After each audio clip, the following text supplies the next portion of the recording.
noget ro, fordi der er nemlig noget meget, meget vigtigt, vi lige skal have ordnet. Hvad har du gang? Nå, men det var fordi, at jeg tror, du har noget på hjertet. Nå, ja.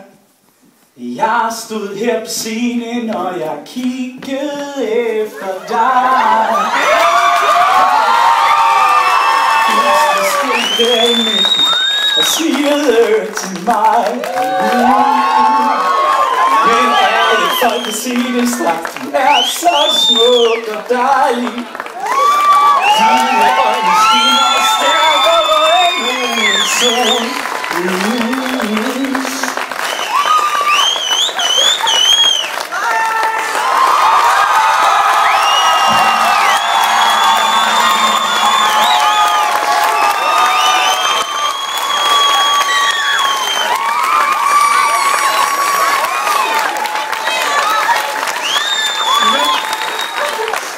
Jeg bruge resten af mit liv sammen med dig.